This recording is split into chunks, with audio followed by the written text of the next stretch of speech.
우리 말씀 함께 보도록 하겠습니다. 다 같이 보겠습니다. 시작. 우리가 다 하나님의 아들을 믿는 것과 아는 일에 하나가 되어 온전한 사람을 이루어 그리스도의 장성한 분량이 충만한 데까지 이르리니 오직 사랑 안에서 참된 것을 하여 범사의 계획까지 자랄지라. 그는 그리스도니 곧 그리스도라. 아멘. 네, 오늘은 성장이 답이다라는 주제로 함께 은혜를 나누도록 하겠습니다. 여러분 혹시 성경의 인물 중 지상 최강의 힘센 유전자를 가진 사람을 아십니까? 누굽니까? 네, 삼손입니다. 맞습니다. 손이 세 개라고 힘이 세다고 말하는 분도 있죠. 네, 삼손입니다. 네, 성경 말씀을 보니 삼손은 청년 시절에 여호와 하나님의 신에 크게 감동받아 길에서 자기에게 달려드는 젊은 사자를 염소 새끼를 찢음같이 찢어버렸다는 부분이 있습니다. 지금 사자의 목을 입을 잡고 있죠. 저렇게 확 찢어버렸답니다. 또한 에나꼬레라고 하는 곳에서 블레셋 사람들과 싸울 때 나귀 턱뼈로, 나귀 턱뼈, 손에 들고 있는 게 나귀 턱뼈입니다. 칼과 창을 든 블레셋의 용사 1000명을 사살할 정도로 혼자서 엄청난 무력을 보여줍니다.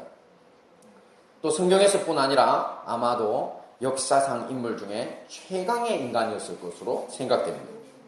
그런데 그런 그의 마지막은 참으로 비참합니다.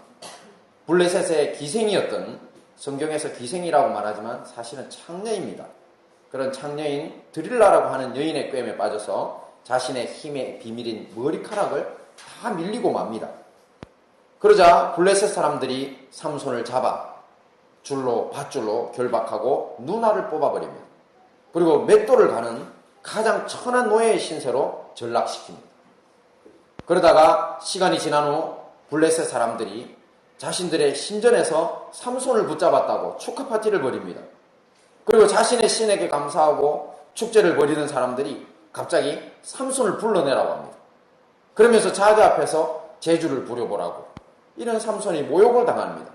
근데 이런 자리에 나가서 삼손은 그들 앞에 제주를 부리고 그들의 모욕을 들으면서 이상한 행동을 합니다. 근데 이때에는 잘려버렸던 삼손의 머리가 이미 다 자라 있었습니다. 비록 눈은 빼앗겨 볼 수 없었지만 이번 기회를 삼아서 삼손은 그 신전을 바치고 있던 큰 기둥으로 자신을 인도해달라고 합니다. 그래서 사람들이 제가 지금 신전 기둥을 붙잡고 무슨 짓을 하나 보고 있는데 바로 신전 기둥을 부러뜨려버리고 그 밑에서 사람들과 함께 같이 깔려서 죽고 맙니다. 저때 죽은 사람들을 대충 계산을 해보면 한 7, 8천 명 정도 블레셋 사람들이 됩니다. 한때 온 천하를 호령하던 영웅이 그야말로 실패한 삶으로 생을 마치고 마는 것입니다.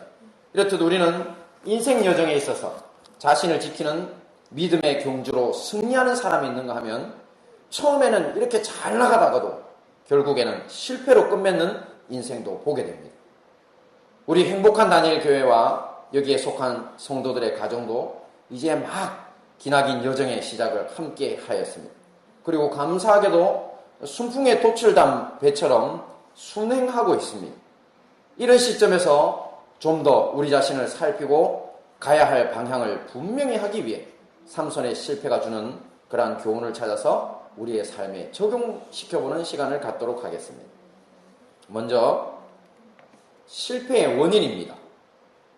삼손의 실패의 원인을 찾다 보니 제가 우선 제일 먼저 눈에 들어온 부분이 하나 있었습니다. 그것은 무엇이냐면 그가 외톨이였다는 사실입니다. 예전에 제가 엘리야를 설교하면서 엘리야 앞에 무슨 엘리야라고 했습니까? 독고다이 엘리야라고 했습니다. 독고다이. 예, 독고다이 엘리야, 독고다이 삼손입니다. 삼손이 바로 또 독고다이였습니다. 삼손이 살던 시절은 이웃나라 블레셋이 이스라엘 나라를 무력으로 지배하고 있던 시기였습니다. 그들의 강한 무력과 억압으로 인해서 이스라엘 사람들은 큰 고통을 겪고 있었습니다. 그런 침략자 블레셋 사람들을 상대하던 단 한 사람의 용사가 바로 삼손입니다. 성경을 보면 삼손은 한 번도 자기의 동족들과 함께 힘을 합해서 싸우는 모습이 없습니다. 오직 혼자만 싸웁니다. 그리고 또 다 물리칩니다. 여러분 이쯤에서 누가 생각이 나십니까? 슈퍼맨이 생각이 납니다. 그야말로 슈퍼맨입니다. 그런데 혹시 목적이 이끄는 삶이라는 책을 보신 분들 있으십니까? 그 책을 쓰신 미국의 리고렌 목사님이란 분이 있습니다. 근데 이분이 슈퍼맨을 보면서 저 가슴에 새겨진 글자가 무슨 글자인가요? S죠, 그죠? 슈퍼라고 할 때 첫자 머리자를 따서 S라고 써놨는데 저 슈퍼맨의 S는 슈퍼의 슈퍼 S가 아니랍니다. 뭐냐면 스투피드의 S랍니다. 스투피드라는 거는 바보 멍청이 이런 말입니다. 아니 왜 목사님이 슈퍼맨의 S를 바보 멍청이 S라고 그렇게 격화시켜서 부르느냐? 이유는 하나입니다. 혼자서 자기 힘만 믿고 다 하고 다니는 것 자체가 어리석다는 것입니다. 삼손이 그래서 실패했다는 것이죠. 또한 삼손은 자신의 정욕을 제어하지 못하는 모습을 보입니다. 앞에서는 독고다이에서 실패했고 그 다음에 두 번째 정욕을 제어하지 못해서 실패했답니다. 그가 처음 반해서 결혼한 여성은 바로 블레셋 사람의 딸이었습니다. 우리로 치면 우리가 일제 점령을 당했는데 근데 일본 여성을 보고 사랑해서 한국 사람이 결혼을 한 것하고 똑같습니다. 그런데 중간에 일이 생겼습니다. 엄청난 사건이 생겨서 그 여성의 아버지가 삼손의 아내를 다른 사람에게 줘버립니다. 그래서 이것에 분노한 삼손이 화풀이로 여우 300마리를 잡습니다. 여우들을 2마리씩 꼬리를 묶습니다. 꼬리를 묶어서 그 가운데에다가 횃불을 또 묶었습니다. 그럼 어떻게 될까요? 둘이 묶인 것도 불편한데 횃불이 타 들어가면서 불똥이 막 튀죠. 그러면 이 진짜 여우들이 쩔 뻔을 모를 거 아니에요, 그죠? 그 300마리 여우를 세상에 그 블레셋 사람들의 밭에다 풀어놔버립니다. 그리고 저기 과수원에도 풀어놔버립니다. 어떤 일이 벌어졌을까요?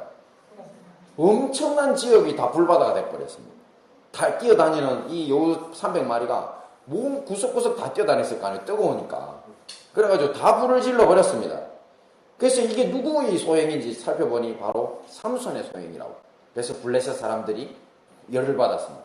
그래서 예전에 삼손의 아내였던 여인과 그리고 그 아버지 잡아다가 네가 이 여자를 다른 데 주는 바람에 우리가 이런 일을 당했다고 죽여버립니다. 그리고 또 삼손이 복수합니다. 참 이런 상황 속에서 삼손은 마음 둘 곳을 잃었는지 몸을 파는 여인들에게 그것도 또 블레셋 여인들을 전전하며 인생을 방탕하게 지냅니다.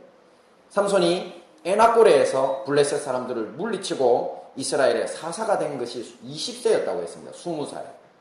그런데 여기 아까 보신 것처럼 깔려서 신전과 함께 깔려서 죽게 된 때가 나이가 40세라고 했습니다. 20년 동안 이스라엘의 사사로 지냈다고요. 그러니 무려 20년 동안이나 이렇게 여인들을 찾아서 정욕 가운데 방탕을 했던 것입니다. 삼손은 최강의 유전자를 타고 태어났고 하나님의 성령의 충만한 임재로 초인적 능력을 지닌 사람이었습니다. 그럼에도 자기 안에 충만히 임재하신 성령님과의 관계를 통해 하나님을 닮아가는 그런 믿음의 성장에는 별 관심이 없었습니다. 대신 세상의 정욕을 따라 살았고 그러므로 그는 실패한 것입니다. 이것은 오늘 사는 우리 모든 그리스도인들에게도 동일하게 적용되는 원리입니다. 우리가 만약 자기만 잘났다고 하는 독고다의 인생을 살고 또 하나님을 닮는 믿음의 성장보다 정욕을 따라 살다 보면 우리 역시도 실패한 인생으로 우리의 생을 마칠 수밖에 없다는 것입니다. 그렇다면 이번에는 우리가 삼손과 같은 실패한 그리스도인이 되지 않기 위해서 우리가 해야 될 일에 대해서 간단히 살펴보겠습니다. 해결의 방법입니다. 첫째가 뭐라고요? 독고다이를 버려라. 맞습니다. 실패 원인이 뭐니까요? 독고다이니까.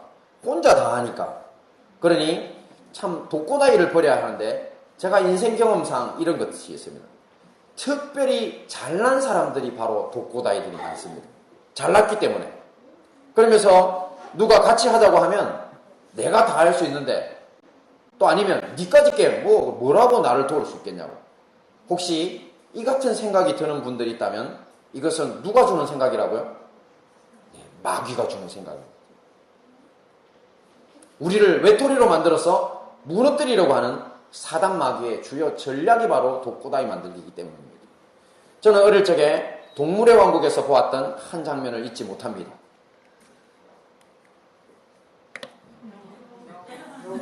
여우처럼 보입니까? 여우는 저렇게 안 사납습니다. 저게 바로 하이에나 비슷한 아프리카 들개입니다. 근데 아프리카 들개는 하이에나보다 덩치도 반 정도밖에 안 돼요. 작아요. 근데 되게 사납습니다. 저 녀석들이. 한꺼번에 사냥할 때 40마리, 50마리가 몰려다니면서 하거든요. 근데 저 아프리카 들개 무리가 누라고 하는 소와 비슷하게 생긴 동물이 있습니다. 이렇게 생겼습니다. 소 비슷하죠? 네, 저 아프리카 누인데, 저 아프리카 누를 사냥하는 모습을 어릴 때 동물의 왕국에서 보게 되었습니다. 근데 나레이트의 해설을 들어보니 들개는 무리의 역할을 나눠서 사냥을 한답니다. 그러면서 제일 먼저 쟤들이 하는 게 뭐냐면 사냥감을 정하는데 어떤 목표물이냐면 병든 것 아니면 제일 어린 것을 사냥물로 잡는답니다. 그리고는 그 병들거나 어린 것을 무리로부터 떨어뜨려서 잡아먹는 작전을 구사합니다. 왜냐하면 저 보시면 아시겠지만 쟤들이 덩치가 큽니다. 또 비록 풀만 먹고 살지만 뿔도 있고요. 그래서 쟤네들이 합쳐 있으면 아무리 어리고 약한 것도 보호하기 때문에 잡아먹을 수가 없습니다. 그래서 어쨌든지 무리를에서 그 약한 것, 어린 것을 떨어뜨리는 작전을 구사를 하는데요. 근데 참 신기하게 어떠냐면 몇 마리가 저렇게 몰려다니는 누를 향해서 딱 반을 향해서 달려갑니다. 반을 쫙 달려가면 무리가 반으로 딱 갈라지죠. 그러면 기다리고 있던 녀석들이 그 목표물이 있던 또 갈라져 있는 무리를 향해서 또 반을 가릅니다. 그리고 또 그 목표물이 있는 또 무리를 반을 가르다 보면 나중에 결국은 어떻게 될까요? 목표물이 애들이 다 도망가 버리고 딱 혼자 남습니다. 그래가지고 이렇게 쫓기게 됩니다. 지금 새끼를 꽂았어. 목표물로. 등치가 좀 작죠? 저 새끼를 이제 혼자 외톨이로 만드는 겁니다. 네. 저 새끼. 네. 외톨이로 만든 것입니다. 그리고는 잡아먹습니다. 비참해서 그 장면은 제가 안 만들었어요. 우리 애기들이 많아가지고. 그야말로 그냥 4, 50마리가 한꺼번에 달려들어서 엄청나게 그냥 비참한 모습이라서 제가 안 했어요. 자, 어떻습니까? 놀랍죠? 아무도 가르쳐준 사람이 없는데 고도의 사냥술입니다. 고도의 사냥술. 우리가 그냥 볼 때는 그냥 달려들어가지고 걸리는 거 잡아먹는 것처럼 보였는데 아니더라는 것이죠. 이런 그 전술은 들개들만 쓰는 게 아닙니다. 다른 모든 함께 군집으로 사냥하는 무리들이 다 쓴답니다. 이런 짐승들의 방법을 곧 사단마귀가 사용하고 있습니다. 저게 바로 사탄마귀의 방법입니다. 교회에서 아직 믿음이 어리거나 상처가 많아 병든 마음을 가진 사람들이 있습니다. 그러면 그 사람들이 공략 대상입니다. 그들의 마음을 어렵게 하고 사람들과의 관계를 악화시킵니다. 그 사이를 갈라버리는 거죠. 그러면서 결국 교회를 떠나게 만들고 그러면서 그 사람을 외톨이로 만들어서 그 사람의 영혼을 사냥하는 것입니다. 그러므로 우리는 어떻게 해야 됩니까? 흩어지지 않도록 믿음과 사랑의 연합에 더욱 힘을 써야 할 것입니다. 둘째로 우리가 실패한 크리스찬, 실패한 교회가 되지 않기 위해 해야 할 두 번째 교훈이 있습니다. 다 같이 봅니다. 시작. 그에게까지 자랄지라. 저게 무슨 말일까요? 성장이 답이다. 오늘 설교 주제가 뭐라고요? 성장이 답이다. 성장을 해야 된단 말입니다. 그런데 여기서 우리가 잘해야 할 성장의 목표는 다름 아닌 우리 교회의 머리 대신, 우리 인생의 머리 대신 예수님입니다. 다 같이 읽습니다. 시작. 오직 사랑 안에서 참된 것을 하여 범사에 그에게까지 자랄지라. 그는 머리니 곧 그리스도라. 우리가 어디까지 자라가야 된다고요? 네, 머리 대신 예수님만큼 자라야 된다는 것입니다. 그러면서 또한 그리스도의 장성한 분량이 충만한 데까지라고 하는 다른 용어도 사용합니다. 읽습니다. 시작. 우리가 다 하나님의 아들을 믿는 것과 아는 일에 하나가 되어 온전한 사람을 이뤄 그리스도의 장성한 분량이 충만한 데까지 이르리니. 여기서 그리스도의 장성한 분량이 충만한 데까지 이르리니 이 말을 쉽게 말하면 예수님 닮은 성숙한 그리스도인이 되리니 이 말입니다. 예수님 닮은 성숙한 그리스도인이 되는 것이 바로 우리 인생의 목표가 되어야 되며 우리 교회의 목표가 되어야 한다는 것입니다. 그것이 바로 최후 승리의 비결이라는 것이죠. 여러분, 생물학적으로 여러분이 태어날 때는 이름이 뭐였습니까? 김씨 가문의 아무개, 우씨 가문의 우아무개였습니다. 그죠? 근데 천국 갈 때는 여러분의 이름이 어떻게 바뀌어야 됩니까? 네, 거듭난 그리스도인으로서 김예수, 네, 우예수처럼 네, 작은 예수로 여러분들의 이름을 바꾸어서 천국으로 들어가시는 역사가 바로 우리의 목표가 되어야 할 줄 믿습니다. 근데 조금 전 보신 우리 에베소서 4장 13절 말씀에서는 오직 사랑 안에서 참된 것을 하여 라고 표현을 했습니다. 그러면서 예수 그리스도에게까지 자라가라고. 근데 제가 이 사랑 안에서 참된 것 이게 무슨 말일까 하면서 에베소서를 다시 한번 아주 곰곰이 읽어봤습니다. 사랑 안에서 참된 것, 그것은 다름 아닌 11절과 12절에서는 사도, 선지자, 복음 전하는 자, 목사와 교사와 같은 하면서 봉사의 일을 하는 것이 바로 사랑 안에서 참된 것을 하는 것이랍니다. 봉사의 일. 그래서 이 봉사의 일이라는 것이 바로 뭐냐면 바로 그리스도의 몸인 교회를 세워가는 것임을 분명히 하고 있습니다. 그래서 우리는 예수님을 닮는 방법이 뭐냐면 봉사함으로써 교회를 세워감으로써 예수님을 닮는다는 것입니다. 더 나아가서 내가 속한 가정에서 부모와 자녀로서 그리스도의 몸된 교회가 되는 우리의 가정을 세워나가는 것. 그것도 봉사고요. 또 사회에서 봉사를 통해서 참된 그리스도인의 삶을 세워나가는 것. 그것도 봉사입니다. 그러니 이것이 바로 사랑 안에서 참된 것을 하는 것이며 이것을 통해서 우리가 누구를 닮을 수 있다고요? 예수님. 바로 성숙한 그리스도인이 될 수 있다는 것입니다. 근데 여러분 우리가 이렇게 그럼 내가 봉사만 하면 되겠네. 이렇게 생각할 수 있죠. 근데 봉사할 때 대단히 어려운 부분이 하나 있습니다. 우리가 고민해야 될 부분, 정말 조심해야 될 부분이 있는데요. 그게 뭐냐면 다 같이 봅니다. 시작. 비교의식의 극복. 바로 비교의식의 극복 문제입니다. 봉사를 하는데도 비교의식이라고 하는 이상한 올무가 하나 있습니다. 이 문제는 오늘날 현대교회의 모형이고 또한 이상향으로까지 일컬어지는 2000년 전 초대교회에서조차 큰 문제였습니다. 교회에서 섬길 때 보니까 각자 자신이 봉사하고 맡은 부분에서 누구의 일은 이렇게 귀한데 내가 맡은 일은 이렇게 천하구나. 나는 더 귀한 일 맡고 싶다고 막 이렇게 싸움이 일어난 것입니다. 그래서 사도 바울이 다음과 같은 말로서 성도들을 권면합니다. 시작. 이제 지체는 많으나 몸은 하나라. 눈이 손들어 내가 너를 쓸데없다 하거나 또한 머리가 발들어 내가 너를 쓸데없다 하거나 하지 못하리라. 이렇습니다. 그렇죠 여러분. 눈이 손들어 제 눈이 보고 손을 보고 너 쓸데없다. 그러면 눈물을 어떻게 닦을 건데? 그죠?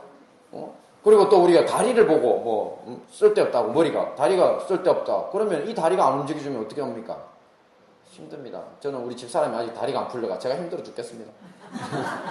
쓸데없는 몸은 없습니다. 우리 몸에서. 그죠? 그러니 교회를 예수님의 몸으로 비유해서 성도들 한 사람 한 사람이 머리이신 예수님을 기준으로 한 손이고 발이고 다리고 눈이고 모든 지체를 하는 겁니다. 각자의 지체. 그러니 그 지체에 높고 낮음이 있을 수가 있습니까? 없습니까? 없습니다. 그러니 모두가 필요한 존귀한 사람들이니까 그런 분쟁, 그런 비교의식을 갖지 마라 이렇게 권면을 하고 있는 것이죠. 그런데 비교의식으로 인한 폐해는 이렇게 우리 교회 공동체에만 국한된 문제가 아닙니다. 이것은 사실은 시대를 초월한 문제이기도 하고요. 또 인간 본연의 문제이기도 합니다. 그게 심각한 문제인 것입니다. 그래서 심각합니다. 여러분 혹시 근래에 듣던 말로서 그냥 희화화돼서 들리는 말인데 혹시 이런 말 아십니까? 엄친아 엄친딸. 뭔 소리래요 저게? 네, 엄마 친구 아들. 네, 엄친딸은요? 엄마 친구 딸. 저게 뭔 말인가요? 네, 엄마 친구 아들은 저렇게 똑똑하고 공부도 잘하고 운동도 잘하고 엄마도 잘 도와주고 이런다는데 너는 왜 그래? 그런 거 있잖아요, 그죠? 엄마 친구 딸은 날마다 시장도 봐주고 말이야 같이 하고 음식까지 하고 설거지도 한다는데 너는 왜 그래? 이렇게 이게 뭡니까? 바로 우리 어머니들이 우리 자녀들을 핍박할 때 쓰는 말입니다.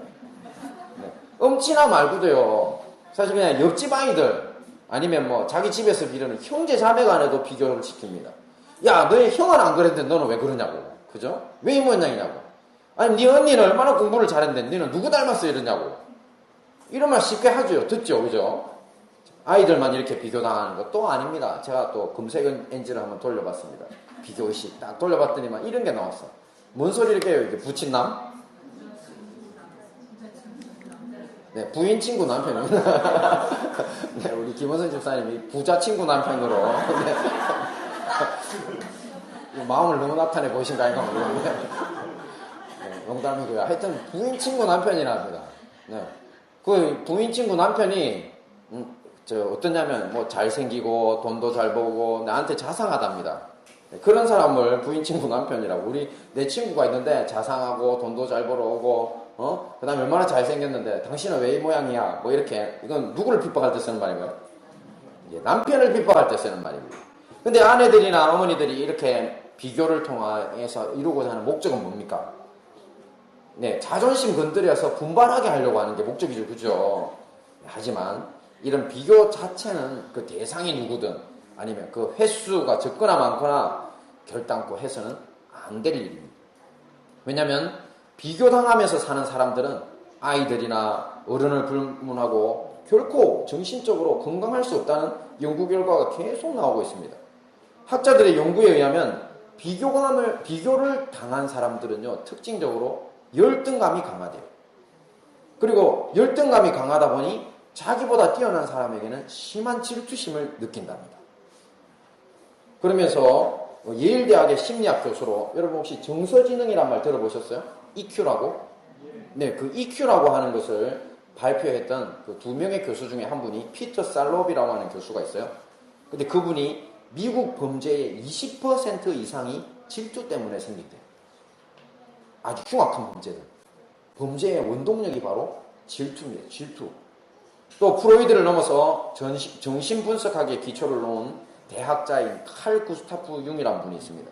그분은 비교의식만 버리면요, 비교의식만 극복하면요, 우리 사회의 범죄와 자살과 우울증 같은 고질적인 병폐들을 쉽게 고칠 수 있다고까지 했습니다.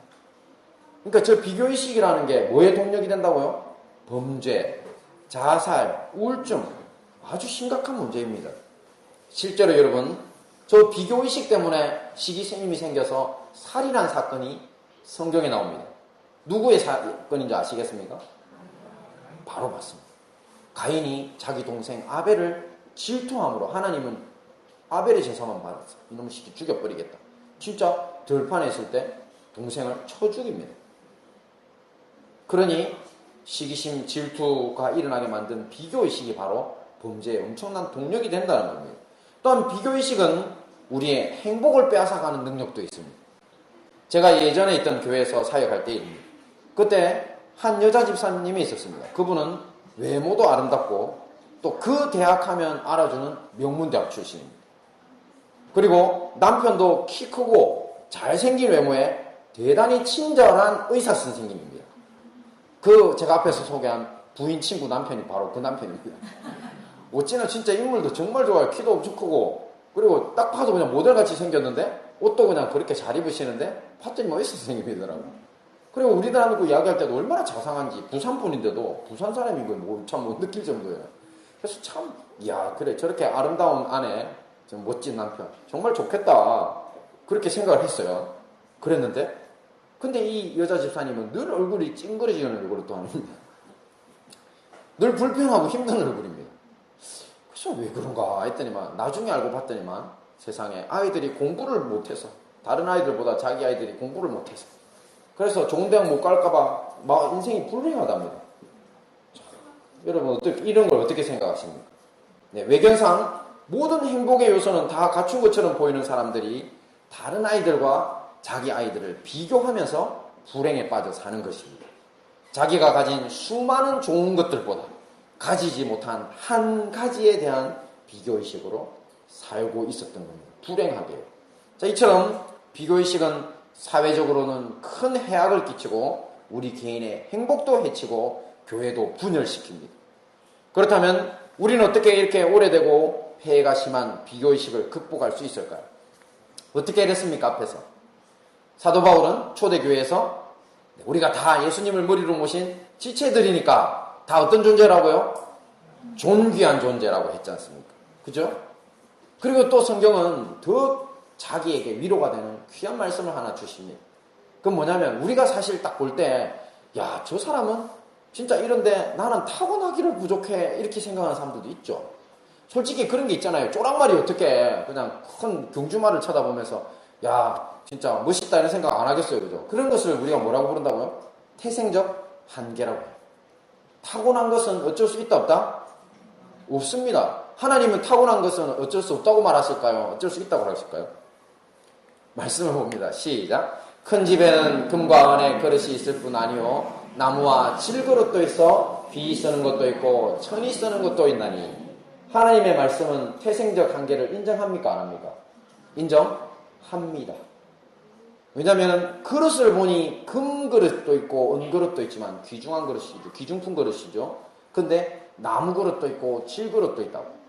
그래서 귀하게 쓰는 그릇, 천하게 쓰는 것이 다 따로 있다고 그래요. 태생적 한계를 성경은 분명히 인정하고 있습니다. 그런데 참으로 반가운 소식이 하나 있는데요. 봅니다. 시작. 그러므로 누구든지 이런 것에 있어서 자기를 깨끗하게 하면 귀 쓴 그릇이 되어 거룩하고 주인의 쓰심에 합당하며 모든 선한 일에 예비함이 되리라. 아멘. 자, 이게 무슨 말인가요? 자기를 깨끗하게 하면 귀 쓰는 그릇이 된답니다. 이것이 바로 태생적 한계는 인정하지만 한계를 극복할 수 있는 분명한 방법을 알려주는 것입니다. 근데 어떤 사람들은 아니 한계를 극복하는 방법이 자기를 깨끗하게 한다는 게 무슨 말일까? 이런 생각이 드시죠? 자, 제가 대학교를 다닐 때입니다. 그때 형법 시간이었는데요. 자, 다른 사람의 물건을 부셔서 못 쓰게 만드는 죄의 이름이 뭘까요? 이런 것을 손괴죄라고 부릅니다. 손괴. 조금 어려운 말인데 손괴죄라고 부릅니다. 그런데 이제 교수님이 이런 문제를 내십니다. 자, 여러분 만약에 여러분들이 아끼는 금으로 된 밥그릇이 있다고 칩시다. 문제입니다. 질문에 답하셔야 돼요, 여러분도. 자, 금으로 만든 여러분이 아끼는 밥 먹는 밥그릇이 있습니다. 근데 그 밥그릇에 누가 똥을 쌌습니다. 네. 또 오줌을 싸버렸습니다. 그러면 이것은 손괴죄일까요? 아닐까요? 이렇게 질문합니다. 여러분, 손괴죄입니까? 아닙니까? 손괴죄입니까? 아닙니까? 손괴죄일 것 같죠? 형법 366조. 기타 방법으로 그 효용을 해한 죄라고 써놨습니다. 그러니까 뭐냐면, 금그릇의 원래 효용이 뭐였죠? 밥그릇이었어요. 근데 이놈이 똥을 싸놨어요, 여기다가. 오줌을 싸놨어. 그럼 얘를 내가 씻었어. 그리고 다시 밥그릇으로 복원을 합니까? 아무리 깨끗이 씻었다고 하더라도 밥그릇으로 쓸 수가 없게 돼버려요. 정신적으로, 심리적으로. 그죠? 그죠? 그리고 남에게 선물을 한다 하더라도 속으로 웃겠죠. 네. 그러니까 이게 참 그렇습니다. 근데 여러분, 질그릇과 나무그릇은 어떻습니까? 여러분이 비록 그 금그릇에는 다시는 밥을 안 먹지만 깨끗한 질그릇, 흙으로 빚은 질그릇, 또 나무그릇에서는 깨끗하니까 그것은 밥그릇으로 사용한다는 것입니다. 그러므로 타고난 재질이 중요한 것이 아니라 자신을 깨끗하게 해서 귀하게 사용된다는 것이 바로 이런 예인 겁니다. 우리 하나님께서는 여러분들을 타고난 재질이 약하다, 뭘 잘한다, 못한다 알고 계십니다. 그래서 성경을 보시면 달란트 비유에서도 어떤 사람은 엄청나게 주잖아요. 5달란트. 그죠? 2달란트. 그 다음에 혼자만 1달란트. 약하니까. 약한 사람에게는 약한 만큼 주세요. 하지만 사실 그 약한 것도 약한 게 아니라고 했죠, 제가. 금 1달란트는 보니까 32kg 정도 되대요. 그러니까 우리 하나님이 우리가 약하다고 생각하는 부분도 엄청 귀하게 생각하고 주신 겁니다. 그래서 우리가 이런 부분들을 주목하셔야 됩니다. 남들하고 비교되지 않도록. 바로 우리는 하나님 앞에 내가 깨끗하게만 쓰이면 비록 타고나기는 연약한 부분들이 많아도 하나님께서 귀하게 쓰시고 높여주실 거다. 그것을 통해서 비교의식을 극복하고 봉사하면서 하나님이 기뻐하시는 삶을 삶으로써 교회를 세움으로써 예수 그리스도를 닮는 삶을 살아갈 수 있다는 것입니다. 네, 말씀을 정리하겠습니다. 인류 역사상 최강의 유전자로 보이는 믿음의 영웅 삼손이 실패한 2가지 원인이 뭐였죠? 독고다이와 정욕을 따라 살면서 하나님 닮는 성장이 없었기 때문이라고 했습니다. 그래서 우리는 이것을 교훈 삼아서 어떻게 하자고 했습니까? 첫째, 독고다이를 버리자. 이 교회 공동체에서 흩어지지 않도록 믿음과 사랑의 연합에 더욱 힘을 쓰셔야 합니다. 둘째, 또 어떻게 하라고 했습니까? 그에게까지 자랄지라 성장이 답이다라고 했습니다. 예수님 닮은 성숙한 그리스도인이 되어야 한다는 것입니다. 이것을 위해 뭘 하고 살아야 한다고요? 봉사하면서 살아야 합니다. 근데 봉사할 때 우리가 조심해야 될 부분이 뭐라고요? 비교의식. 비교의식은 어떻게 극복된다고요? 우리 자신이 존귀한 존재다. 그 다음에 또 하나 뭐 어떨게요? 나를 깨끗하게 하면 하나님이 더 존귀한 일에 사용하실 것이라고. 이 모든 말씀으로 실패를 극복하고 최종 승리하시는 우리 행복한 다니엘 교회와 형제의 교회 성도님들 되시기를 축원합니다.